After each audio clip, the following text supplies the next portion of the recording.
푸른밤 종현입니다.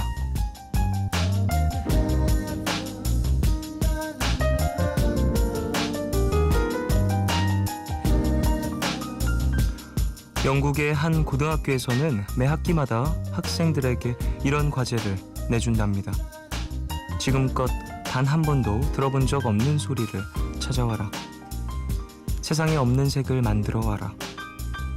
하지 않았다고 해서 낙제는 없지만요. 성공한 사람에겐 상장이 수여돼서요. 학생들 사이 경쟁이 치열하다고 하죠.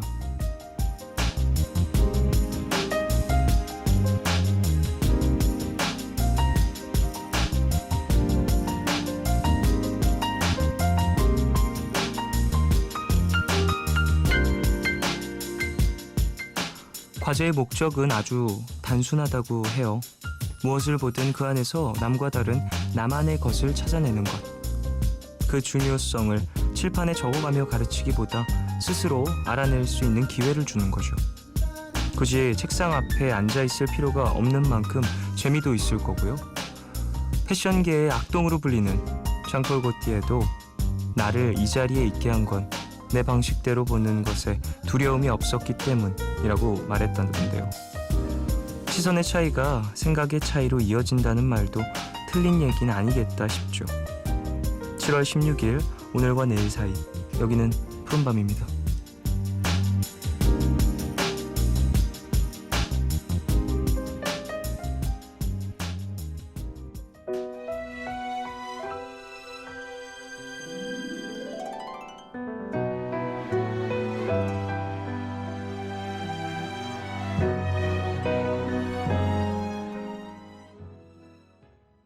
(7월 16일) 토요일, 오늘 첫 곡으로 들으신 곡은 악동 뮤지션의 사소한 것에서 였습니다. 그래요. 오프닝에서 되게 멋진 얘기를 좀 했습니다. 이런 식의 교육 숙제, 이런 숙제도 좀 있군요. 지금껏 단 한 번도 들어본 적 없는 소리를 찾아라. 세상에 없는 색을 만들어 와라. 여러분들이 이런 거 과제로 받으시면 어떻게 하실 것 같아요? 그게 없으면 안 한다고 해서 낙제가 없어요. 제 생각엔 글쎄 모르겠는데 제가 너무 삭막하게 살았던 건지 낙제가 없으면 아무도 안 할 것 같다는 생각이 드네요. 지금 순간적으로. 네, 뭐 물론 또 모르죠. 진행을 해본 걸 아니니까 모르겠지만 그럴 것 같다는 생각도 들고, 지금 당장 딱 생각했을 때 머리에 떠오르는 어떤 아이디어가 없다 보니까 더더욱이나 이런 거 이제 예쁘게 잘 해서 발표도 하고 하면 참 멋진 시간이 될 것 같다는 생각이 드네요. 학교에서 가르쳐야 되는 게 뭐 물론 전반적인 지식들일 수도 있겠지만 성장하는 법을 또 많이 가르치잖아요. 학교에서. 성적이 중요하지만 그 외에 사람으로 크는 방법들을 많이 가르치는데 이런 것들도 그중 하나가 아닐까라는 생각을 해보네요. 사람으로 멋지게 크는 방법. 자, 토요일이죠. 미드나잇 스포일러 영화 전문 기자 신기주 기자님 모시고요. 3부는 여러분의 이야기와 신청곡으로 채워지는 코너죠. 너의 얘기 그리고 푸른밤 준비되어 있어요. 방송 중에 참여 원하시는 분들은 짧은 건 50원, 긴 문자와 사진 첨부 문자 100원이 추가되는 샵 8000번으로 사연 보내주세요. 무료인 미니 어플로도 참여 가능합니다. 푸른밤은 마운티아, 개념플러스 유형, 인터파크 투어, 넥센타이어, 자유투어 여행사, 다우닝산업, 부영주택, 경동 나비엔과 함께합니다.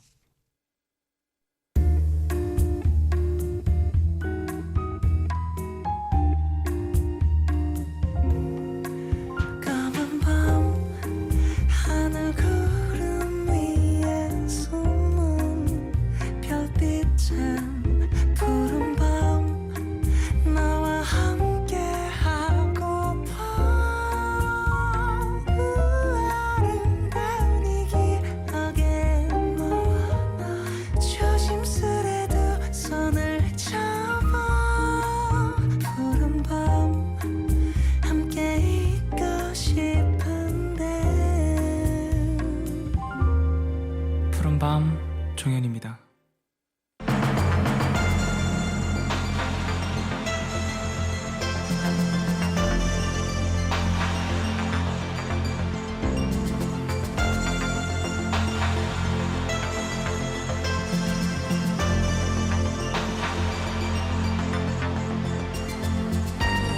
사람들이 가장 두려움을 느끼는 것 중 하나가 보이지 않는 것에서 오는 공포라고 하죠. 그래서일까요? 정체불명의 바이러스를 소재로 한 영화는 등골을 오싹하게 만드는 호러 영화만큼 사람들의 관심이 높다고 하는데요. 미드나잇 스포일러, 오늘은 한국판 좀비 재난 블록버스터 부산행에 대해 얘기 나누겠습니다.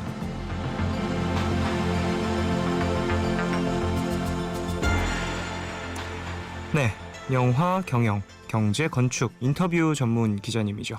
신기주 기자님 오셨습니다. 안녕하십니까? 어서 오십시오. 네, 안녕하세요. 막 부산에서 올라왔습니다. 네. 부산 갔다 오셨어요? 네, 뭐 후딱 갔다 왔네요. 부산행 타고. 아, 네. 잠시만요. 그 앞에 제가 이제 정체불명의 바이러스를 소재한 영화 이제 관심이 높다, 많은 사람분들에게 관심이 높다라는 얘기도 했는데 부산행 요즘에 최대 관심사인 것 같습니다. 많은 네, 사람들의 7월 극장가를 초토화시키고 좀비화시킬 영화로 일찍부터 이제 화제를 모았었는데 네네. 드디어 이제 공개가 됐습니다. 물론 뭐 이제 칸 영화제, 그 69회 칸 영화제 때 이제 그 비경쟁 부분, 그 미드나잇 스크리닝 부분에 초청이 됐었고요. 그때 네. 한번 첫 선을 보여서 당시 이제 칸의 외신 기자들과 관객들한테 기립박수를 받았다. 근데 사실 칸 영화제 가면 다 기립박수 받았다고는 뉴스가 나오긴 합니다만 그만큼 재미있었다는 평가를 받았고요. 실제로 오늘 언론 시사회가 있었어요. 제가 그래서 보고 왔는데 재밌더군요. 오, 오랜만에 칭찬입니다. 기자님과 영화 얘기 나오는데 되게 오랜만에 칭찬이에요. 뭐 참고로 얘기하면 이제 그 7월 달에 극장가에 1,000만 정도는 하나 뜰 것이라고 얘기했는데 네네. 1,000만의 가능성이 있어 보여요. 부산에. 그 물론 1,000만을 노린 영화가 이 영화 말고 두 편이 더 있습니다. 한 편은 그 제이슨 본. 뭐 다룰 거예요. 네네. 아마. 본 시리즈. 이 제이슨 본 다루려고 본 시리즈 복습하고 있다고 그러면 웃으려나? 아니, 남자분들은 뭐 본 시리즈 지금 복습하시는 분들 많이 계실 겁니다. 사실 근데 문제는 저는 한 편도 안 봤었어요. 그래서 복습이 아니고 예습. 아예 다시 다 보셔야 되는군요. 그리고 또 하나의 영화가 인천 상륙작전이 있어요. 그렇네요. 인천 상륙작전도 이제 제작 들어갔을 때부터 캐스팅 관련해서 많은 이슈가 있었어요. 네, 그 리암 니슨이 이제 맥어더 장군으로 출연하는 영화인데 그 세 편의 영화가 치열하게 그 7월 달로 개봉을 잡긴 했는데 눈치 보기가 있었어요. 개봉일을 놓고. 그러니까 먼저 갈 것이냐. 나중에 갈 것이냐. 근데 결국은 자신만만하게 부산행이 먼저 첫 테이프를 끊었고 7월 20일 날 개봉하게 되는 영화가 되는 겁니다. 제목부터 부산행입니다. 보여요. 어디로 갈지. 부산으로 가나요? 설마 부산행으로 가고 대전 가는 건 아닌가? 에이, 기차를 잘못하는 이야기.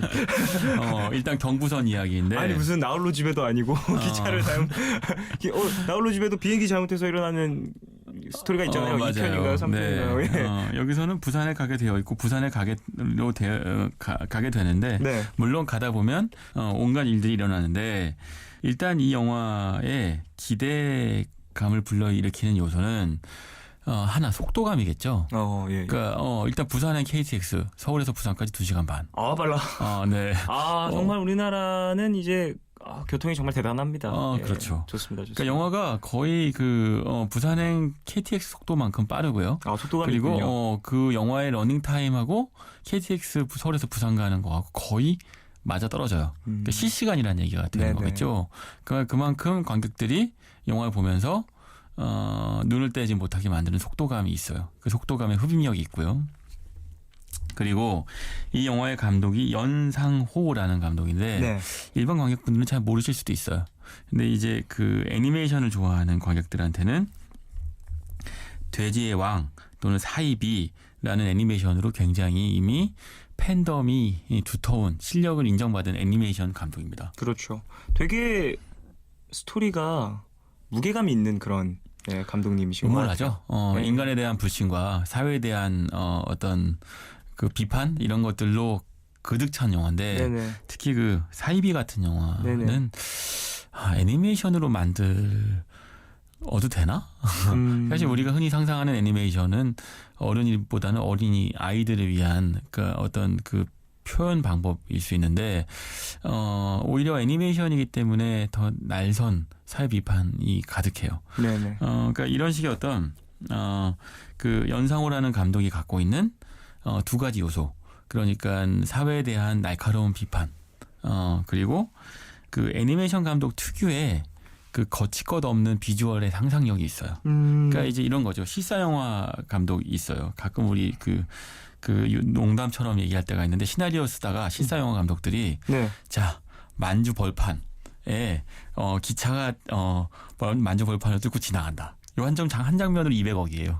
그렇죠. 그렇죠. 사실은 그러니까 실사 영화만 찍는 감독들은 상상력을 스스로 자기 검열을 하곤 하거든요. 그리고 어떠한 리미트가 있겠죠. 그렇죠. 네. 물론 그게 사실은 경험이기도 하고 합리성이기도 하지만 연상호라는 감독한테 이 부산행을 보시면 아시겠지만 그 만화적 상상력? 이 만화적 상상력이라는 게 그냥 우습고 재미있고 뭐 디즈니 같은 상상력이 아니고 상상의 여기에 어떤 틀이 깨져 있는 사람이구나라는 걸 영화 보면 느낄 수 있어요. 애니메이션을 또 제작을 하던 사람이다 보니까 실사를 찍어도 조금은 다른 어떤 느낌을 받을 수 있다라는 거겠네요. 뭐 그렇죠. 뭐 그냥 뭐 이거는 영화의 스포일러는 아닐 수 있으니까 영화에 보면 이제 영화 내용은 이런 거죠.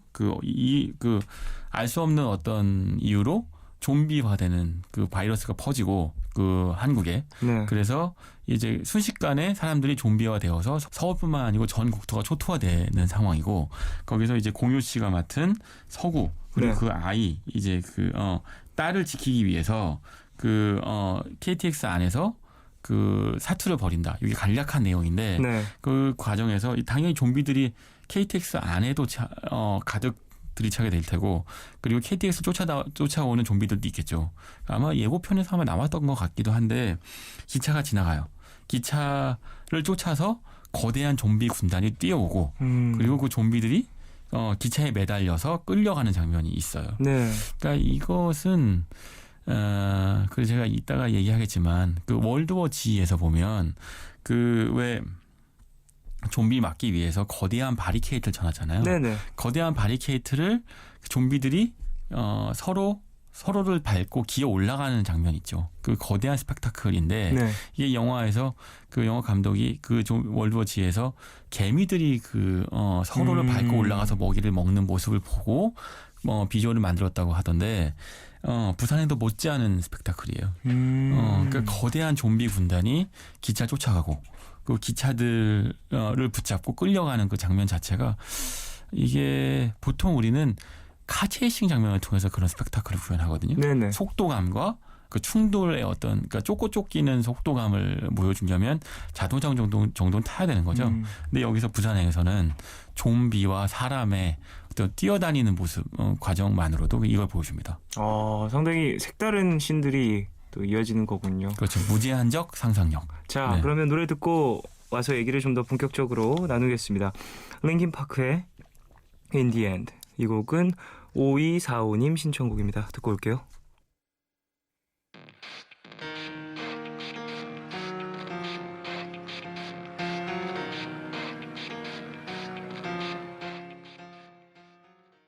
노래 듣고 왔습니다. 링킨 파크의 In the End. 이 곡이 좀비 영화 이후에 또 딱 틀어지니까 좀 뭐랄까. 세상에 정말 끝났네. 너무 무섭네요. 그리고 이게 노래가 이제 그로울링 보컬이 좀 내뱉는 창법이 있다 보니까 네. 무섭네요. 그런 것도 좀 상상이 되면서 되게 영화랑 잘 어울리는 그런. 게다가 심지어 미드나잇이요. 이런 밤에 나오면 더 우리 상상력이 있을지도 몰라. 자, 그래요. 좀비 얘기잖아요. 사실 네. 한국에서 좀비 영화 쉽게 나오지 않습니다. 사실은 이런 게 있어요. 그 한국 영화 감독들이 그러니까 이제 많은 완성도와 수준을 보여주고 있지만 할리우드 또는 해외에서 만들어지는 어떤 장르 영화에 도전하고 싶다는 욕망은 늘 있거든요. 네. 사실 우리가 도전하지 못하고 있는 영화들이 이런 거죠. 뭐 우주에서 행성이 떨어져서 전 지구를 구한다. 아니면 로봇가 변신한다. 네네. 뭐 이런 정도의 장르는 아직 구현을 못하지만 좀비 영화도 많은 감독들이 한번 충무로 해서 구현해보고 싶다라고 했던 장르이기도 해요. 네. 시나리오가 몇 번 돌아다닌 적이 있기도 하고 그런 걸로 상상력의 나래를 펼치긴 했지만 그런데 사실은 이게 좀비라고 하는 게 한국적인 어떤 테마는 또 아니잖아요. 그게 예를 들면 처녀 귀신 뭐 이런 거면 이제 한국의 어떤 그 공포 영화의 요소죠. 그러니까 늘 한국의 공포 영화라고 하는 거 늘 음산하고 네. 왜 제가 가장 싫어하는 거 있잖아요. 그 주인공이 시키지 않았는데 침대 밑을 들여다봐. 굳이 뭐 갑작스럽게 갑자기 그냥 좀 불안하고 그런 뭐 있을 것 같으면 나가야죠. 일단 그 공간에서 벗어나야지. 그러니까 이게 이게 이렇게 음습한 공포 영화는 잘 만들 수 있었지만 좀비라고 하는 건 사실은 백주대낮에 펼쳐지는 공포의 도가니이며 그리고 사실은 이 좀비가 상징하는 많은 메타포들이 존재하죠. 살아있지만 죽은 존재이며 그러니까 좀비라는 존재를 끌어들이면 감독이 표현할 수 있는 어떤 사회적 비판적 메시지가 굉장히 많아요. 근데 그런 것들 때문에 좀비 영화를 그게 블록버스터의 장르로서 또는 어떤 메시지의 어떤 전달제자로서 그 좀비 영화를 만들고 싶어하는 시도는 많이 있었는데 상상은 실제로 부산행이 제대로 구현한 첫 번째 영화인 거죠. 한국에서는. 네. 사실 좀비 영화하면 예전부터 많이 나왔죠. 해외에서 상당히 많이 나왔는데 부산행에선 달리는 좀비 나오잖아요. 그렇죠. 요즘의 대세는 사실 달리는 좀비가 나와줘야 됩니다. 예전 좀비 영화들 보면 다 이제 우거리면서 천천히 걸어다니는 좀비가 많이 나왔었죠. 좀비 같았어. 네. 그런 경우가 좀 많았었는데. 네, 맞아요. 그러니까 사실 이제는 좀비 영화를 갖고 좀비가 사랑에 빠지는 영화까지 만들 정도로 맞아요. 그 정도였죠. 좀비 장르가 이제는 그 만든 만큼 만들어졌기 때문에 필요한 건 속도죠. 부산행에 나오는 좀비는요. 그 한 좀비의 다양성을 위해서도 한 100가지 정도의 분장을 개발했대요. 이 분장팀에서. 그리고 그 좀비 하나하나의 어떤 그 뭐 부러지고 망가지고 살아있는 시체의 모습을 구현할 뿐만 아니라 또 좀비의 속도들도 빠르고 좀비가 달려드는 모습 자체에서 관객들이 질려야 되기 때문에 그런 것들을 많이 고민을 했다고 하더라고요. 보면 이 안에서 좀비는 그래서 비유하자면 KTX만큼 빠릅니다. 그 정도로 속도감이 있군요. 그냥 인간보다 훨씬 사람보다 빠르고 그리고 이 집단화이기 때문에 압도당하는 부분이 있죠. 그러니까 이게 영화를 보시면 여기까지는 얘기할 수 있겠네요. 사실 이런 영화의 대부분은요. 첫 장면부터 약간 무서운 스펙타클로 시작하기도 해요. 좀비가 등장하고 그 좀비의 공포를 보여주면서 관객들을 흡입하곤 하는데 이 영화의 시작은 정반대로 그냥 아주 평온해요. 아주 평온한 KTX 안의 분위기인가요? 그렇죠. 그러니까 이게 뭐냐면 계란이요. 삶은 계란. 계란 좀 주세요. 그러니까 어떤 거냐면 너무 평온해서 사실은 무슨 일이라도 일어날 것 같은 상황. 영화니까 극장에서 앉아서 보고 있으니까 이렇게 평온한 분위기라면 뭔가 있다. 그런 관객의 어떤 뭐랄까 예감? 그렇죠. 사실 그리고 부산은 KTX 타러 왔으면 좀비가 나타날 거라고 생각할 거 아니에요. 이 영화에 대해서 사전 정보를 갖고 온 관객들한테 자 기다리면 좀비가 나옵니다. 이거 속도감이 빠른 건 그렇게 하고 10분 안에 사건이 벌어져요. 빠르네요. 진짜 빠르네요. 10분 안에 벌어진다. 그러니까 사전 정보들을 주인공들에 대한 정보와 관계들을 10분 안에 다 정리를 한 후 곧바로 KTX를 타고 바로 심은경 씨가 등장하죠. 여기서 심은경 씨 이름은 제가 얘기할 수 있을 것 같은데 그러니까 좀비에서 이 KTX에 좀비 바이러스를 퍼뜨리는 존재가 있을 거 아니에요. 숙주가. 그러니까 밖에선 이미 좀비가 서울 시내 점령했어요. 그새. 근데 고새. 아침 일찍. 그러니까 이제 그 공유 씨가 연기한 그 펀드 매니저인데 석우가 딸을 데리고 별거 중인 아내가 있는 부산에 가려고 아침에 KTX 타는 거예요. 근데 그 사이에 이미 밤새 아수라장이 됐지만 몰랐던 거고 타고 나서 출발하기 직전에 한 소녀가 KTX로 뛰어듭니다. 거기서 많이 본 여자야. 봤더니 심은경 씨가 연기한 특별 출연을 했죠. 그러면 그 바이러스를 이제 복균자가 한 명이 탐으로 인해서 이제 그 KTX가 아수라장이 되는 기차도 아수라장이 되고요. 이게 사실 어찌 보면 밀폐된 공간에서 일어나는 좀비 영화인 거잖아요. 그래서 더 무서울 수도 있는데 사실 우리가 그 밀폐된 공간 안에서 굉장히 빠른 속도로 달리는 이런 영화 본 적 있어요. 언제죠? 설국열차. 아차차. 제가 봤었네요. 엄청 빠르게 다르죠. 설국열차가 훨씬 빠를 거예요. KTX보다. 그렇죠. 근데 이게 뭔가 문제가 뭐였냐면 그 설국열차의 경우에는 대치되는 두 가지 존재가 있고 그 둘 사이의 관계 안에서 사람들과 그 설국열차 자체가 하나의 어떤 세계를 뜻하는 것이었으니까 그 관계를 설명하느라고 굉장히 오랜 시간을 끌어요. 영화도 길어졌고요. 맞아요. 반면에 부산행은 뭐 심은경 씨가 타면서 이미 끝납니다. 이제 달릴 준비만 하면 되는 거네요. 좀비가 되었다. 어떡할래? 무섭지 뭐 도망가야지.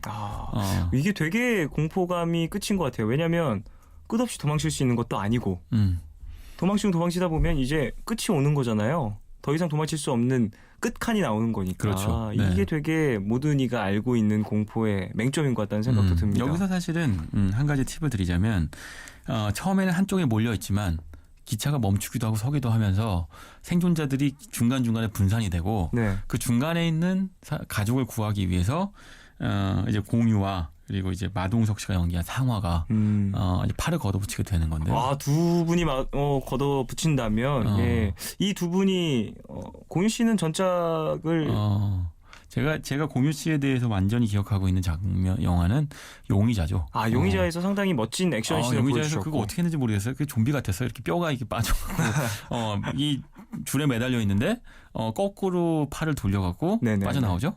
그런 멋진 씬들이 있고 네. 두 분 다 이제 마동석 씨는 무슨 말이 필요한가요? 그냥 좀비한테 당하지 않을 것 같아요. 좀비들이 도망치지 않을까요? 네, 좀비들이 도망갑니다. 네. 차 빼! 하면서 기차 빼라고 하면서 바로 마동석 씨가 연기한 그 상황은 이제 사실 둘 다한테 동기가 부여되죠. 그 동기 부여는 굉장히 단순하면서도 명징해요.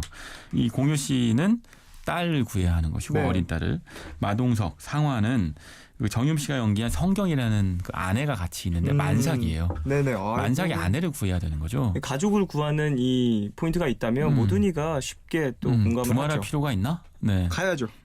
주인공인데요. 더더군다나. 그리고 달리죠. 기차는. 네.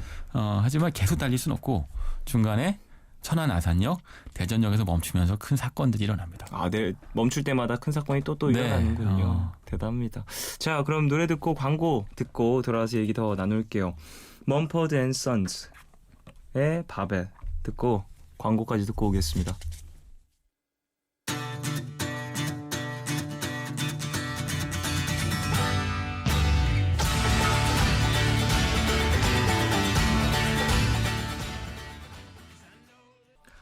먼퍼드 앤 선즈의 바벨 듣고 왔습니다. 자, 좀비 영화에 대해서 얘기를 쭉 나누고 있어요. 앞서서 캐릭터에 대한 얘기도 살짝 했었는데 배우들의 얘기도 좀 이어가 볼까요? 네. 그 공유, 정유미, 마동석, 안소희 씨도 나오네요. 네. 그렇죠. 이런 배우들이 나오는데 사실은 이 배우들이 이런 식의 재난 영화에서요. 가장 중요한 포인트는 결국은 생존자들을 어떻게 구성할 것이냐예요.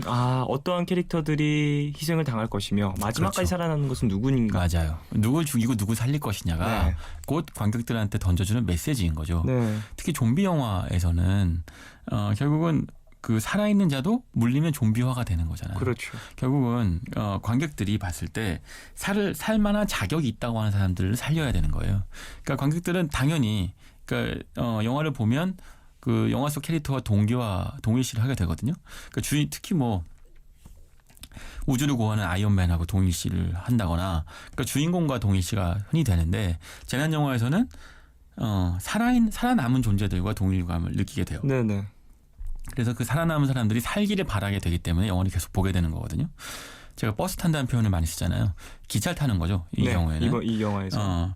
그러니까 관객들이 설마 좀비하고 동일시를 하지는 않을 거 아니에요. 네. 뭐 그런 분들도 계실 수도 있는데 대부분은 살고자 하는 사투를 벌이는 사람의 어떤 삶의 의지에 공감을 일으키고 그들이 살기를 염원하게 되는 순간 영화가 재밌게 느껴지게 되는 거예요. 근데 살만한 자격이 있어야 되는 거거든요. 그리고 왜 살려야 되는지를 알아야 되는 거고. 네. 근데 여기서 보면 공유 씨는 그 아빠 그리고 마동석은 또 이제 아내가 있는 남편이고 정유미는 이제 만삭의 여자 네. 이렇게 구성이 되어 있는 거죠. 그러니까 생존자들 사이에서 뭐 당연히 등장하는 나만 살겠다고 발버둥치는 존재도 있고요. 남을 밀쳐내면서 나만 사는 캐릭터가 있겠죠. 그렇죠. 두세 번 그렇게 살 겁니다. 그렇죠. 두세 번 그렇게 살아남을 거예요. 그리고 그래서 항상 얄미운 캐릭터로 이제 낙인이 찍힐 겁니다. 항상 화근이야. 이런 사람들이. 그리고 삶의 의지가 별로 없는 존재. 그리고 평소에는 사회에서 살만한 자격이 없다고 얘기되는 홈리스 같은 어떤 소외받은 존재들 네. 이런 존재들이 생존자 안에 들어가면서 그러면 그 자체가 뭐냐면 이 사람들은 왜 살렸느냐 감독한테 묻게 되는 거예요. 왜 이 사람들이 생존자냐? 물론 실제 상황이라면 그냥 운과 어떤 여러 가지 변수에 의한 것이었겠지만 영화니까 감독이 구태여 왜 생존자들을 이런 사람들을 구성했는가? 그리고 배우들은 왜 이런 배우들을 캐스팅했는가? 이런 것들을 통해서 이제 감독의 의도를 읽게 되는 거죠. 특히 좀비 영화는요. 좀비가 갖고 있는 자꾸 좀비 영화가 만들어지는 이유를 한 번 정도 생각해 볼 만해요. 좀비 영화는 거의 예외 없이 살아있는 사람들에 대한 어떤 대꾸이자 반어 같은 거거든요. 우린 살아있지만 사실 좀비화 되어 있는 건 아닌가를 자꾸 물어보는 거예요. 좀비 영화는 늘 그런 식의 메시지를 던지게 되어 있는데 네. 부산에도 예외는 아닙니다. 제가 이 영화를 보면서 연상호 감독을 아까 잠깐 설명했는데 연상호 감독은 사이비, 돼지의 왕에서 애니메이션 같지 않은 애니메이션을 만드는 감독이에요. 네. 만화 그 이상의 메시지를 던지죠. 아주 사회 비판적인 감독인데 부산행에서도 좀비를 통해서 일단 이런 질문을 던져요. 우리는 왜 살려고 하는가? 그리고 또 이런 질문을 던지죠. 우리는 왜 서로를 도와야 하는가? 영화에서 보면 갇힌 그 객차 안에서 사람들이 서로 도와주지 않아요. 특히 공유 씨가 연기한 서구는요. 네. 펀드 매니저가 다 그렇다는 건 아닙니다. 하지만 어쨌든 이 영화 안에서 이 펀드 매니저의 어떤 캐릭터는 이른바 개미 투자자들의 등을 쳐서 먹고 사는 존재예요. 이 캐릭터 안에서 영화 안에서 아주 야비하고 네. 그냥 시장 안에서는 서로를 도와주면 안 된다고 생각하는 사람인 거죠. 그러니까 이 서구는 딸한테 이렇게 가르쳐요. 기차 안에서 착한 딸이 할머니한테 자리를 양보하니까 양보하지 말라고 다그쳐요. 그러면 안 된다고. 시장 안에서는 누구도 누굴 도와주지 못하죠. 이런 것이 있어요. 예를 들면 독재 권력이 있어요. 그럼 우리는 맞서 싸웁니다. 같이 네. 연대하죠. 스트러글을 해요. 하지만 그 연대했던 사람들이 이런 거예요. 이 사람한테 빚이 있어. 그러면 대신 갚아주지 않죠. 그러니까 무슨 얘기냐면 권력 구도 안에서는 대치를 할 수 있지만 시장 안에서는 우리 모두는 모두한테 경쟁자이고 네. 각자의 빚과 각자의 고난은 자신이 해결해야 하는 문제가 되는 거죠. 모래알이 되는 거예요. 근데 이 펀드 매니저라는 사람이야말로 시장의 법칙에 가장 최적화된 인물이죠. 거기에서 살아남기 위해서 비인간화되어 있는 거예요. 그러니까 이 아내하고의 문제도 사실 거기서 이어지는 것이고 딸과도 굉장히 소원해요. 그래서 아이를 엄마한테 데려다 주기 위해서 아침 일찍 부산에 가게 된 거죠. 네. 이 사람은 빨리 갔다가 다시 돌아와서 다시 일을 하려고 하는 거예요. 그러니까 이 서구가 연기한 이 공유관 씨가 연기한 서구라는 인물은 그런데 이 안에서 연대하지 않으면 살 수 없는 상황에 빠지는 거죠. 처음에는 마동석 씨를 도와주지 않아요. 네. 내가 살려고 애쓰지만 결국은 내가 살기 위해서는 다른 사람을 도와야 하는 거죠. 그래야 다른 사람도 나를 도와주고. 네네. 그래야 서로 도와야 살 확률이 그나마 높아지는 상황. 좀비 영화들은 그런 사회적 메시지를 많이 담기도 하죠. 28일 후라든지 이런 그렇죠. 영화에서는 네. 정말 좀비보다 사람이 더 무서운 것이다. 이런 메시지를 많이 담기도 하고요. 이 영화에서도 마찬가지예요. 좀비보다 사람이 더 무섭죠. 그러니까 좀비도 무섭지만 좀비의 모습 안에서 사실은 살아있어도 살아있지 않은 우리 자신을 보게 되는 거예요. 네. 연상호 감독이 그렇게 영화를 몰아가요. 이것까지는 스포일러니까 제가 다 얘기 못하겠으나 그러나 결국 산 사람과 죽은 사람 사이에 생존자들이 껴서 대치하게 돼요. 그 순간에 어느 쪽이 더 죽어 있는 사람이고 살아 있는 사람인지 헷갈리게 되는 거죠. 좀비가 되어 있는 사람이나 좀비가 되어 있지 않는 사람이나 살아 있다고 얘기할 수 있는 것이냐라는 메시지를 던지는 거예요. 그렇군요. 많은 사람들이 보면서 또 물론 영화 안에서의 비주얼적인 부분에 충격도 많이 받으시겠지만 이 캐릭터들의 어떤 선택에도 많은 충격을 받을 것 같다는 생각이 지금 듭니다. 네, 이게 그러니까 아무 생각 없는 오락 영화로 볼 수도 있어요. 네. 좀비 영화, 좀비들이 때로 몰려오고 눈코 뜰 데 없습니다. 그냥 쫓겨다니느라고 정신이 없어요. 하지만 보다 보면 우리는 왜 살고자 하는가, 그리고 우리는 왜 서로를 도와야 하는가, 그리고 마지막으로 던지는 메시지는요. 우리는 왜 서로를 잡아먹는가? 좀비는 사람을 잡아먹거든요. 네. 우리는 시장 안에서 서로를 잡아먹고 살아남죠. 결국 우리가 자신이 좀비가 아니냐라고 되묻고 있는 거예요. 그렇구나. 영화의 본질은. 네. 자, 그럼 광고를 듣고 와서 얘기 더 나눌게요. 네, 광고 듣고 오셨습니다. 좀비 영화에 대해서 얘기를 쭉 나누고 있었는데요.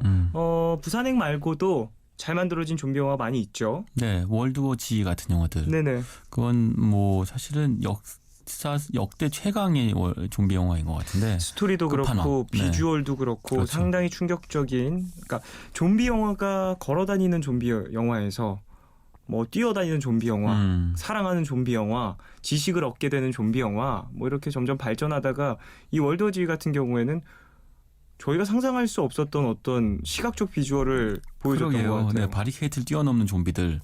심지어는 그 좀비의 발원지 중에 하나가 한국이었어요. 네, 그 영화 내에서 나오죠. 부산행에서 이어지는 건가 봐요. 네. 그런가? 그래서 평택 미군 기지까지 가는 거군요. 그 바이러스가. 그렇게 되나 봅니다. 네. 예, 월드워지. 이 영화도 잘 만든 영화죠. 그러게 이게 브래드 피트하고 레오나르도 디카프리오하고 판권 경쟁을 했다. 네. 뭐 이거 아주 잘 알려진 일이고 브래드 피트가 결국은 승리해서 디카프리오가 삐졌다. 뭐 이런 것이었고 결국은 이거 역시도 참 재밌죠. 이 거대한 세계 대전 수준의 좀비 영화이지만 결국은 가족을 지키러 가는 이야기잖아요. 맞아요. 그런 것 같아요. 아무리 거대한 전쟁 재난도 결국은 우리 인간한테는 가족과 사랑하는 사람과의 히스토리 이야기 이상도 이하도 아닌 것 같아요. 그러니까 부산행도 마찬가지예요. 부산행 역시도 원래는 그 공유 씨한테 아들을 구하러 가는 미션이었대요. 네네. 원래. 근데 그 아들을 구하러 가는 그러니까 그 딸 연기를 아역 배우가 굉장히 연기 잘하거든요. 그 오디션을 보고 시나리오 상으로 딸로 바꿨다고 하더라고요. 그 이제 아시겠지만 저도 딸이 있잖아요. 네네. 보다 보면 나도 저렇게 구하러 갈 것 같다라는 생각이 들어요. 네. 그러니까 이미 공감을 일으킨다는 거죠. 가족을 구하러 간다. 사랑하는 사람이 있는 사람이라면 재난 영화 안에서 그렇게 사투로 하는 관객들 주인공의 마음을 과 그 한 기차 타게 될 수밖에 없는 거죠. 사실 이런 영화들 보면 상상을 하게 되잖아요. 내가 만약에 주인공이라면 어떠한 선택을 할 것인가. 만약에 뭐 내가 꼭 저 영화 속에 들어가 있지 않더라도 만약에 내가 지금 사는 이 현실에서 뭐 예를 들면 그 바이러스가 퍼지기 시작한다면 무엇을 첫 번째로 할 것인가. 이런 생각을 좀 많이 하게 되는 것 같아요. 그래서 이 재난 영화를 보게 되면 더더욱 좀 안타까운 마음도 들고 내 스스로에게 이입도 빨리 되고 하는 것 같기도 하고요. 사실 이게 근데 그 모든 재난 영화에서 딸 또는 아들 또는 뭐 친구 이런 것들을 구하기 위해서 애쓰는 주인공들의 모습을 많이 봐요.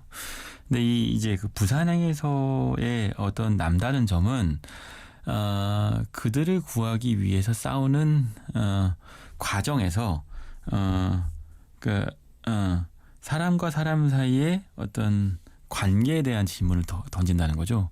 그게 무슨 얘기냐면 아빠가 딸을 구하려고 애쓰는 것만이라면 테이큰이에요. 그거 충분히 속도감을 낼 수 있지만 오락 영화에 멈추거든요. 네. 근데 연상호 감독이 뛰어난 점은 그 안에서 아빠가 자식 또는 남편이 아내를 구하러 가는 과정 안에서 서로 모르는 사람들끼리 신뢰를 할 수밖에 없고 네. 서로 하나의 어떤 작은 커뮤니티를 만든다는 거죠. 그러니까 그 현대 사회에서 가장 문제가 되는 것은 결국은 그 내가 속해 있는 중거 집단이 붕괴된다는 거잖아요. 결국은 나 혼자뿐이라는 느낌을 갖고 살게 되는 것. 네. 현대인이 갖고 있는 가장 큰 공포죠. 근데 그렇게 살 때는 아주 평온하고 제가 왜 영화가 시작이 아주 지나치니만 평온하게 시작한다고 했잖아요. 근데 좀비라고 하는 거대한 재난이 일어났을 때 오히려 그 붕괴됐던 어떤 그 그 시민 사회 이런 것들이 다시 이제 재건되는 거예요. 그게 그 유명한 책이 있어요. 그 재난에 관련된 책들을 보면 그 재난 이후의 상황에서 사람들이 어떻게 연대했는가 이런 것들을 예전에 그 허리케인 카트리나가 네. 그 뉴올리언즈를 그 강타했을 때 그때 그 뉴올리언즈 시민들이 네. 오히려 스스로 서로 돕고 서로 그 안에서 하나의 어떤 시민 사회를 만들었던 것 때문에 많은 그 연구도 되기도 하고 그 희망을 보기도 했었는데 이 안에서 부산행에서도 작지만 한 몇 명의 어떤 객차 안의 사람들이 서로 하나의 생존의 그 가족을 이루게 되는 거죠. 네. 그게 단지 구하기 위해서만이 아니라 우리는 서로가 서로를 구하기 위해 존재하는 사람들이라는 거죠. 그래야 좀비가 아닌 것이고. 그래야 또 이제 서로를 구할 수 있는 거고 버리는 순간 나뿐만 아니라 상대방도 같이 버려지는 거겠네요. 보면요. 그러니까 이거 데스티네이션이라는 영화 보셨죠? 데스티네이션. 네. 데스티네이션 보면 이것도 재난 영화인데 네. 그 죽음의 법칙이 있잖아요. 그렇죠. 그렇죠. 근데 영화 죽을 사람은 결국엔 죽는다라는 내용인데. 데스티네이션에서 보면 결국은 죽을 수밖에 없는 존재들이 있어요. 네. 그것들 지정해 놨죠. 이런 좀비 부산행에서도 마찬가지고요. 잘 만든 어떤 재난 영화 안에서는 죽을 수밖에 없는 사람들이 있어요. 그거는 사실은 그 사람은 어떤 원죄가 있고 그 안에서 비인간적인 선택을 했고 또는 벌을 받을 수밖에 없는 대가를 치를 수밖에 없는 존재이기도 하고 하지만 어떤 존재들은 이노센트하죠. 그러면 그 사람들은 살려요. 네네. 이게 사실은 그런 보로 해서 관객들이 이 세상에서 어느 순간 월드워 G처럼 부산행처럼 세상이 다 멸망하다 하더라도 이 사람들은 살아남았으면 좋겠다 라는 존재들. 그러니까 결국 한 사회에서 어떤 사람들이 가치로운 존재이구나. 네. 어떤 가치가 꼭 지켜져야만 하는 가치구나 라는 것들을 인식하게 되는데 부산행도 그 법칙을 정확하게 따라요. 마치 기차가 철로를 따라서 부산까지 내려가듯이 고스란히 고기를 따라가죠. 궁금합니다. 이 부산행이라는 영화. 제가 알기로는 이 영화 나오기 전에 뭐 웹툰 관련되어 있는 웹툰을 이제 기반으로 만든 영화라고도 얘기를 들었었던 것 같은데. 네. 이 영화의 프리퀄이라고 할 수 있겠죠. 네. 그 서울역이라고 하는 애니메이션이 있었대요. 네, 웹툰이 아니라 애니메이션으로. 이건 못 봤는데 네. 사실은 사이비, 창, 돼지의 왕 같은 애니메이션을 보면 그러니까 이 안에서 서울역 안에서의 상상력이 익히 짐작이 되죠.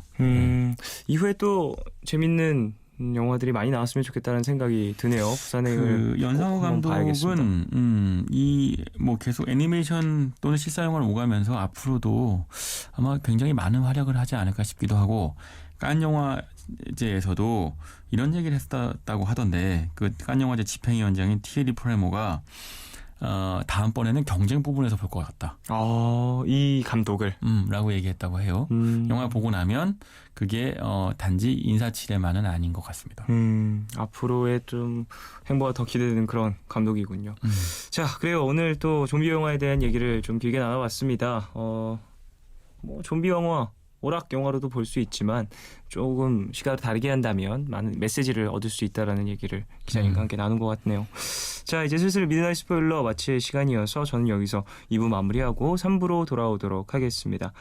기자님 보내드리면서 에코브릿지와 최백호가 함께한 부산에 가면 이 곡 듣도록 하겠습니다. 부산행과는 다르게 좀 서정적인 곡을 선택을 해봤어요. 자, 그러면 이 노래 들으면서 기자님 보내드릴게요. 안녕히 가세요, 기자님. 네.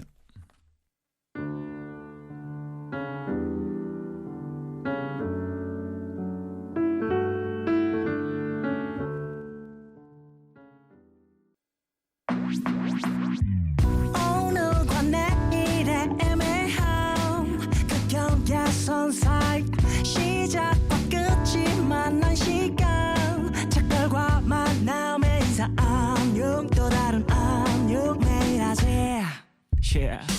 널 보면 넌 푸른 밤을 상상하네 널 보면 넌 푸른 밤을 상상하고 들어줄래 네 듣기에 내가 속삭여줄게 마치 보석을 담은 듯 반짝빛이 나는 보든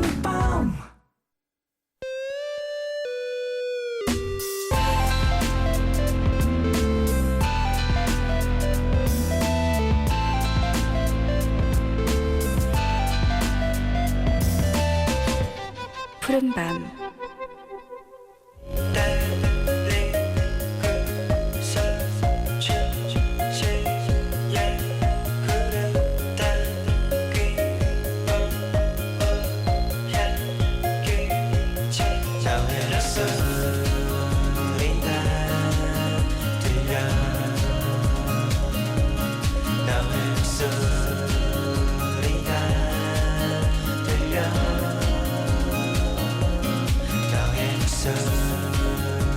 하버드 대학의 한 연구 결과에 따르면 친구들과 수다를 떠는 게 정말로 스트레스를 해소시키는데 도움이 된다고 하죠. 한 주 동안 스트레스 많이 받으셨죠? 이 시간 같이 이야기 나누면서 풀어드리겠습니다. 너의 얘기 그리고 푸른밤.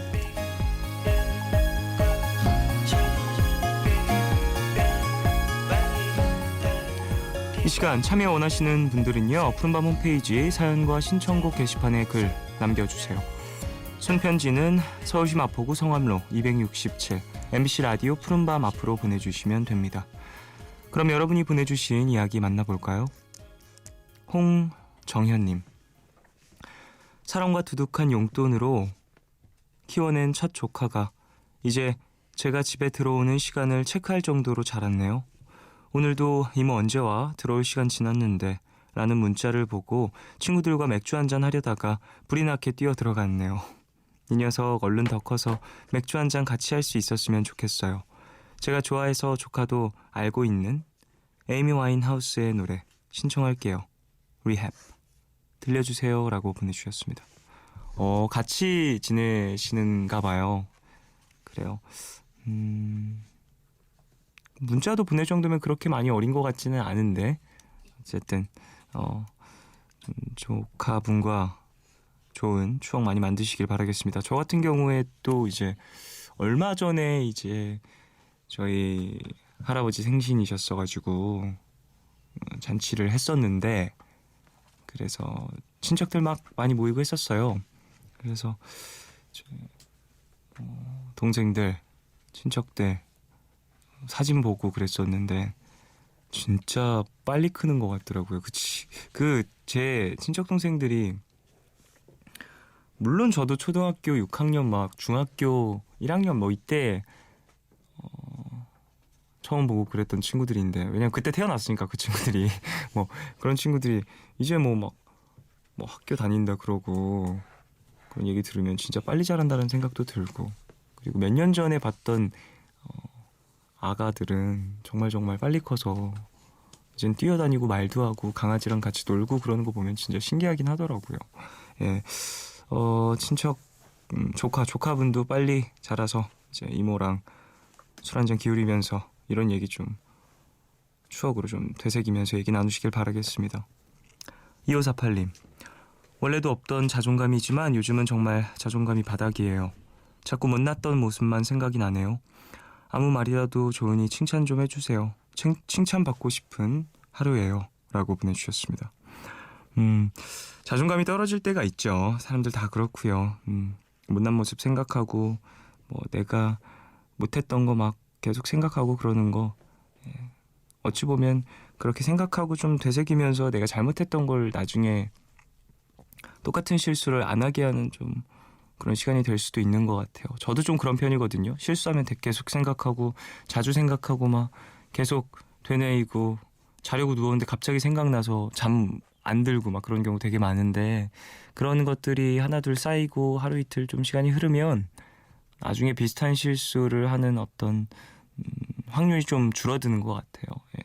사연자분도 지금 그런 생각하시면서 좀 스스로를 좀 다진다고 생각을 하시고 자존감이 떨어진 거는 또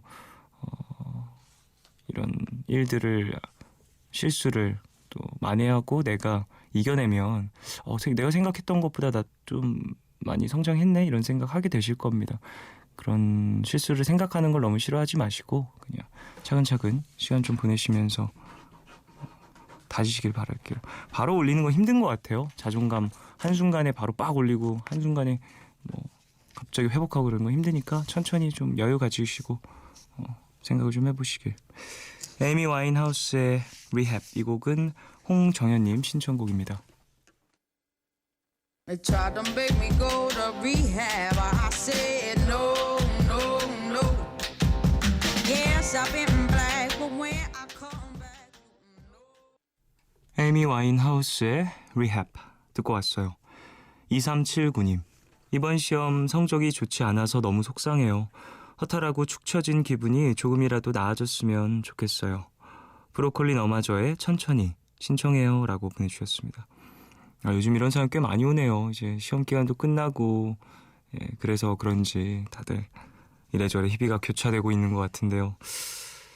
그래요. 다음에 좋은 성적 만드시길 바라고, 또 만들려면 내가 노력하는 시간들이 있어야 하니까 한번 잘 계획하셔가지고 이번보다 좀 더 만족스러운 결과를 내시길 바라겠습니다.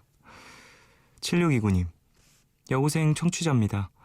저희 학교는 기말고사가 늦게 시작해서 지금 독서실에서 한국사 공부하다가 잠시 나왔어요. 저에게 푸른밤을 처음 알려준 친구랑 같이 아이스크림 하나씩 입에 물고 걸으면서 푸른밤 듣고 있는데요. 지쳐있던 마음이 풀리는 기분이에요. 노력한 만큼 좋은 결과 있을 거라고 응원 한마디 해주세요 라고 보내주셨습니다. 그래요. 노력한 만큼 좋은 결과 있을 겁니다. 그리고 이제 내가 한 노력과 또 이런 시간에 대한 보상을 받는다라는 기분이 좀 있잖아요. 성적이 나오면. 근데 그것뿐만 아니라 내가 노력했던 그 시간들이 당장 눈에 보이는 성적 말고도 나중에 또 큰 어떤 보상 그리고 도움을 줄 테니까 그것도 생각을 하시면서 차근차근 준비를 하시길 바랄게요. 뭐 물론 시험 기간이 되면 급하게 번개치기, 벼락치기라고 하죠. 벼락치기도 하고 뭐 그렇지만 그런 시간들이 뭐 시험만 위해서 흘러가는 건 아닌 것 같아요. 물론 중점적으로 시험이 중심이 되지만 그 이후에도 도움이 된 경우 되게 많더라고요. 저 같은 경우에는 이제 중학교 때 제가 사전 보는 걸 진짜 좋아했어요. 그냥 국어사전 이렇게 사전을 계속 읽는 거예요. 그냥 거기 있는 단어들 뜻이랑 어떤 한자가 이제 조합이 되어 있는지 아니면 뭐 이런 표현이 있다라는 예시도 밑에 나와 있으니까 그런 거 보는 걸 진짜 좋아했거든요. 근데 이게 사실 시험이랑은 관계없는 거였는데 국어 시험 볼 때 되게 도움 많이 됐었던 것 같아요. 뭐 지금 얘기한 거는 벼락치기랑은 상관없는 얘기지만 벼락치기 때 했었던 공부가 나중에 내가 생각지 못한 데 또 도움을 줄 수 있다. 뭐 이런 얘기를 좀 비유해서 얘기를 해드렸습니다. 사실 전 벼락치기도 몇 번 안 해봐서 벼락치기로 비유하기는 좀 힘드네요. 신재호님, 종현이 형 현재 군 복무 중입니다. 전 오늘이 여자친구랑 700일이고 내일이 여자친구 생일이에요. 그동안 힘들 때 기쁠 때 함께 못 있어줘서 미안하다고, 그럼에도 변함없이 기다려줘서 고맙다고 전해주세요. 박현주씨 내가 많이 좋아해요. 태어나줘서 고마워 라고. 와, 재호씨 말투 나랑 똑같네요. 박현주씨 내가 많이 좋아해요. 태어나줘서 고마워. 나 맨날 이렇게 말하는데, 이런 식으로 말하는데, 아니 그러니까 뭐 좋아해요 뭐 이런 얘기를 하는 걸 떠나서 이제 씨 붙이는 것도 그렇고, 와 나 지금 소름 돋았어요. 이런 말투 쓰시는 분들이 종종 있죠. 남성분들 중에, 남성분들 떠나서 뭐 사람 중에 이런 말투 쓰는 분들 많이 계신데 실제로 이렇게 만나는 건 또 되게 오랜만이네요. 어쨌든 태호씨 그래요. 여자친구랑 700일 그리고 여자친구가 생일 이틀 모두 축하드리고요. 생일 그리고 700일 기념일 모두 축하드리고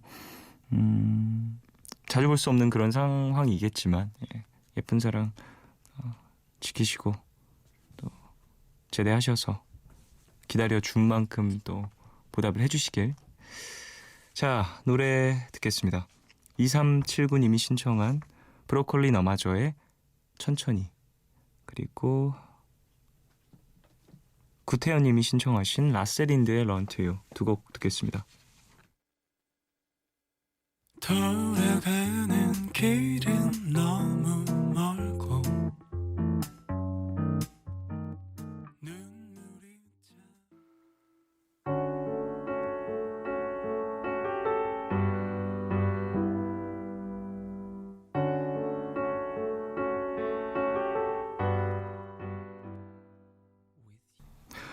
브로콜리 너마저의 천천히, 그리고 라셀인드의 Run to You 두 곡 들었습니다.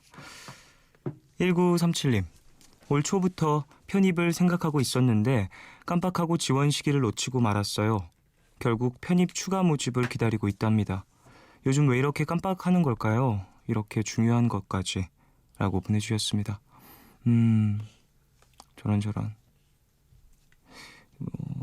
시기를 놓치는 부분도 사실 정신이 없고 막 내가 정말 바쁘다 보면은 이런 일들이 발생하긴 하더라고요. 저 같은 경우에도 되게 중요한 일들을 알고는 있는데 내가 어떻게 이걸 놓쳤지라는 좀 어처구니 없는 실수를 하게 되는 경우가 있는 것 같아요. 근데 이럴 때는 대부분 바쁜 일이 연달아 일어났을 때 좀 정신을 쏟아야 될 것들이 여기저기에 분포돼 있었을 때 일어나기 쉬운 일인 것 같습니다. 그러게요. 어쨌든 추가 모집 기다리고 계시다고 하니까 이런 비슷한 실수하지 않으시길 바라겠습니다. 9535님, 기말고사 때문에 공부는 해야겠는데 주말이라 쉬고 싶기도 하고 힘드네요. 날씨는 또 왜 이렇게 덥고 벌레는 많은 건지. 보아 빈지노의 No Matter What 듣고 싶어요 라고 보내주셨습니다. 그래요. 그런 기분이 있죠. 시험 겹쳐져 있는 주말 뭐 이렇게 됐을 때 대부분 공부에 엄청 신경을 쓰지만 다 책상 옆에 앉아는 있지만 그런 생각하는 것 같아요. 주말인데 그래도 놀고 싶다. 다 똑같은 마음인 것 같습니다. 그래도 기말고사 또 준비 잘 하셔서 좋은 결과 있어야 다음 주 주말 편하게 마음 편하게 좀 쉬지 않으실까요?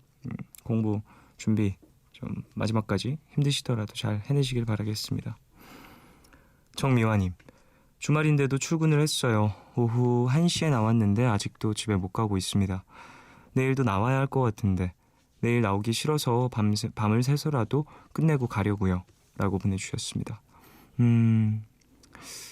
좀 이런 일들이 있죠. 오늘 밤새서 다 끝내고 내일이라도 좀 푹 쉴까? 아니면 오늘 좀 피곤하니까 이렇게 하고 좀 자고 일어나서 좀 차근차근 정리하면서 여유롭게 할까라는 생각을 하게 되는데 저도 미아 씨랑 항상 비슷한 선택을 좀 하는 것 같아요. 밤새서 빨리 하고 다음날 그냥 푹 쉬는 이게 되게 좀 신체 리듬이 많이 깨지는 행동인 것 같긴 한데 사람 욕심이라는 게 그래도 좀 더 편하게 마음 놓고 싶다라는 생각 때문에 잡고 있을 때 후다닥 해버리게 되더라고요. 사람 따라 좀 다르겠지만 저는 여유롭게 차근차근 못하는 스타일이라 9535님이 신청하셨죠. 보아와 빈지노의 No Matter What 듣겠습니다. No matter what we do 어디에서라도 출구를 한 바퀴 보아와 빈지노의 No Matter What 듣고 왔어요. 너의 얘기 그리고 푸른밤 함께하고 계십니다. 이수정님, 엄마가 부쩍 스트레스 받고 힘들어하시는 것 같아서 둘이서 바닷가에 가서 장어도 먹고 쇼핑도 하다가 왔어요. 엄마가 나이 드시는 걸 보면서 제가 어른이 됐다는 걸 느껴요. 제가 어른이 되어서 엄마의 약한 모습이 점점 더 보이는 게 아닐까 싶어서 씁쓸하기도 하네요. 리사 엑달의 I don't miss you anymore 신청해요 라고 보내주셨습니다. 어렸을 때는 나의 부모가 엄청 커 보이고 영웅이고 모든 걸 다 할 수 있는 사람이고 약한 모습을 보이지 않는 그런 대단한 존재잖아요. 커가면서 이런저런 모습을 보게 되는 것 같아요. 그 어떤 뭐랄까 과도기 안에서 가끔 서로 미워하는 경우도 생기고 가끔은 뭐 반항심이 생기기도 하고 그러는 것 같은데 역시 좀 부모님의 모습을 이해하고 그 마음을 이해할 나이가 돼버리면 물론 그 마음을 다 이해할 수는 없지만 어느 정도 이해할 수 있는 나이가 되면 이제 부모님도 사람이라는 걸 또 느끼면서 얼마나 좀 내가 철이 없었는지도 생각이 들고 내가 잘 좀 이제부터 보살펴 드려야겠다라는 생각도 들고 그러는 것 같아요. 저도 되게 몇 년 전인 것 같아요. 몇 년 전까지 되게 그게 있었어요. 내가 우리 가족을 잘 이렇게 보살피고 보호하고 막 그래야 되겠다라는 그런 뭐랄까 되게 좀 아니란 생각을 하고 있었던 것 같아요. 나중에 좀 생각을 해보니까 저는 마음은 그랬지만 사실 뭐 내가 부족한 거, 내가 힘든 거, 내가 좀 뭐 바보처럼 놓치는 거 그런 거 다 챙겨주는 게 가족이더라고요. 그래서 이런 마음이 좀 서로 좀 잘 기대서 가는 것, 누가 이제 이 한 명을 받쳐주는 게 아니라 서로 이제 등 맞대고 서로 잘 쉬게 도와주는 그런 존재인 것 같다는 생각이 들었었어요. 예전에는 내가 아니면 나의 엄마가 나를 이제 업어주고 있다, 혹은 이렇게 받쳐주고 있다, 밀어주고 있다 이런 생각을 했는데 좀 나이가 드니까 서로 등 맞대고 서 있으면 조금 힘들 때 서로 기대고 쉴 수 있고 누구든지 이제 좀 마음을 좀 놓고 있기 편하잖아요. 물리적으로 봤을 때. 근데 이걸 심적으로도 좀 비유를 할 수 있는 것 같다는 생각을 했었어요. 좀 서로 기대고 있는 존재들. 누군가가 밀어주고 받쳐주는 게 아니라. 근데 수정 씨도 부모님을 그렇게 생각하고 계시는 것 같으니까 어머님 잘 챙겨드리시고 또 어머니가 수정 씨 생각해서 좀 주는 것들이 많을 테니 그런 것도 감사한 마음으로 잘 받으시길 바라겠습니다. 이아름님, 요즘 자세가 너무 안 좋아서 자세 교정을 위해 요가를 시작했어요. 처음이라 힘들지만 제 몸과 마음에 집중을 하다 보니 정말 꽉 찬 하루를 보낸 기분이에요. 그동안 꾸준히 한 운동은 숨쉬기가 전부였는데 이번엔 예감이 좋네요. 옥수 사진관의 하루 들려주세요 라고 보내주셨습니다.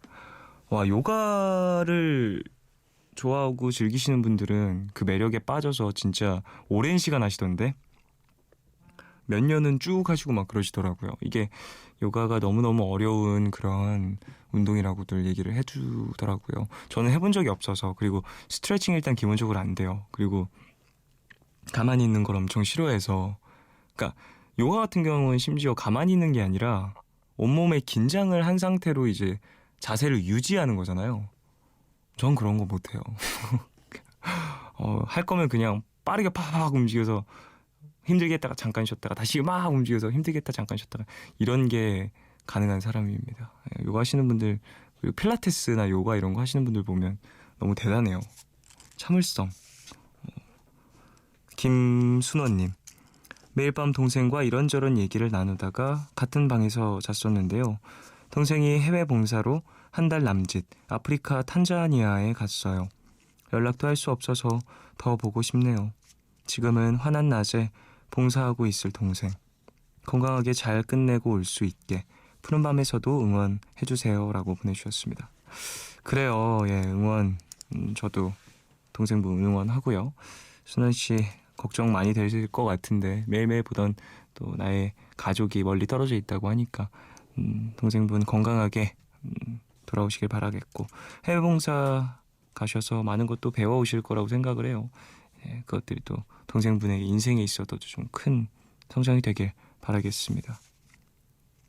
리사 엑달의 I don't miss you anymore, 이 곡은 이수정님 신청곡이고요. 옥수 사진관의 하루, 이 곡은 이아름님 신청곡입니다. 두 곡 듣고 올게요. I don't miss you anymore unless the moonlight's gray.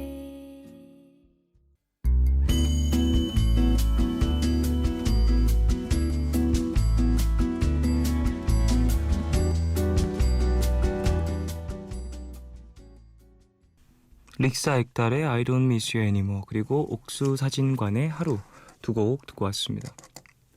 이유현님, 3년을 연애하면서 헤어졌다 만났다를 반복했었는데요. 결국 타이밍이 안 맞아서 방금 정말 헤어졌어요. 오래 만나다 보니 이유를 콕 집어서 말할 수는 없어서 이제 진짜 헤어지는 것 같다고 말하고 전화를 끊었는데요. 먹먹해서 위로 삼아 푸른밤을 틀었어요. 검정치마에 기다린 만큼 더 신청해요 라고 보내주셨습니다. 만나고 헤어지고 이런 분들 많이 계시죠? 전 그거 나쁘다고 생각하지는 않아요. 이제 어떤 마음의 움직임이 사실 내가 내 마음을 정확하게 모르는 그런 순간들이 있잖아요. 연애하면서도 그런 감정들이 올 수 있고, 그리고 이제 그런 결정을 했을 때 이후에 다시 만나게 되는 어떤 또 다른 결정을 하는, 아 내가 잘못한 것 같아 다시 만나자라고, 이 결정도 되게 용기 있는 거라고 생각을 해요. 그래서 저는 그런 만나고 헤어짐을 반복하는 그런 연인들을 뭐 어떻게 다르게 생각하진 않는데요. 지금 사연자분이 정말로 헤어졌다라고 생각을 하신다고 하니 그래요. 좋은 인연이 또 찾아오길 바라겠습니다. 다시 한번 그리고 생각을 해보세요. 예.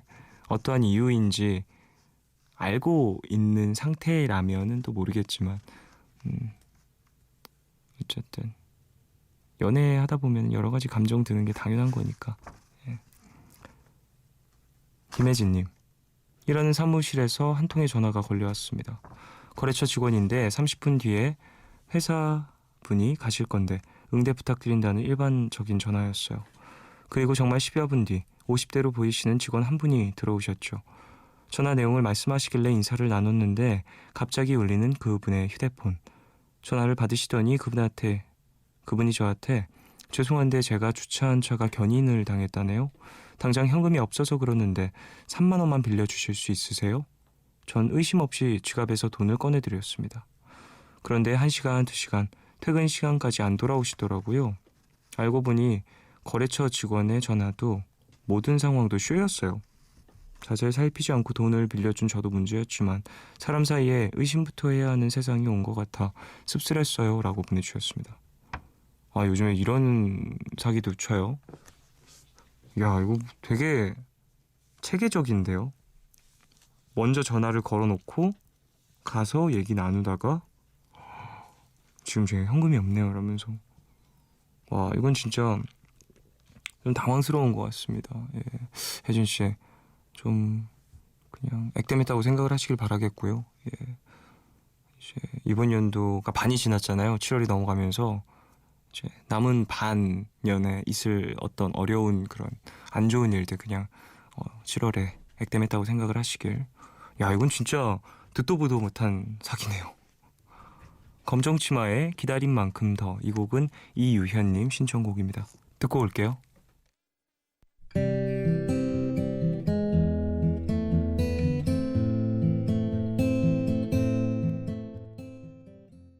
검정치마의 기다린 만큼 더 듣고 왔어요. 조수빈님, 기말고사를 생각했던 것보다 매우 못 봤어요. 엄마한테 미안해서 얼굴도 잘 못 보겠어요. 공부가 다는 아니지만 아직 꿈을 찾지 못한 상태에서 공부 말고 마땅한 다른 방법이 없으니까요. 예전엔 미래가 기대되고 설레었다면 지금은 앞으로가 걱정되고 심란합니다. 따뜻한 위로가 너무나도 필요해요. 한희정의 내일 신청해요 라고 보내주셨습니다. 아이고, 마음이 무거울 그런 상황이신 것 같아요. 학생이시다 보니까 물론 학생의 본분은 공부다 뭐 이런 얘기도 있을 정도로 공부가 중요하다라고 많이들 얘기를 하잖아요. 근데 제가 방송에서도 여러 번 얘기를 했었던 건데 이제 친구가 막 얘기하다가 저도 이제 저보다 어린 친구였는데 학생의 본분 학생이 뭘 해야 해 뭐 이런 얘기를 하다가 저는 학생은 그래도 공부해야지 공부가 중요하지 않겠어? 라는 얘기를 했었거든요. 근데 그때 그 동생이 아니 학생은 꿈을 찾는 게 중요하지 라고 얘기를 했었거든요. 그 나이에 되게 어렸어요. 고등학생 때였는데 학생은 자기 이제 나중에 커서 뭐 할지를 생각하고 그게 학생의 가장 중요한 일이지 라고 얘기를 해서 아 그렇구나 맞아 그거 정말 중요한 얘기를 해줬다 이 친구가 나한테 라고 생각을 했었거든요. 그래서 지금까지도 그 생각을 많이 해요. 물론 공부를 열심히 하고 준비를 하는 것도 이제 중요하죠. 근데 학생일 때 나의 꿈을 찾는 거 그리고 내가 좋아하는 게 뭔지를 좀 알아보는 거 이게 되게 어떤 무게로 따지면 가장 중요한 무게를 좀 차지하지 않을까라는 생각을 해봐요. 이 사연 보내주신 분 지금 좀 이래저래 복잡하시다라고 보내주셨으니까 꿈도 찾으시고 공부도 좀 잘 준비를 하셔서 다음에는 좀 더 좋은 성적 그리고 내가 좋아하는 어떤 일들 이런 것들도 하나 두 개 찾아내시길 바라겠습니다. 자, 한희정의 내일 이 곡은 조수빈님이 신청하셨죠. 이 곡 듣고 올게요.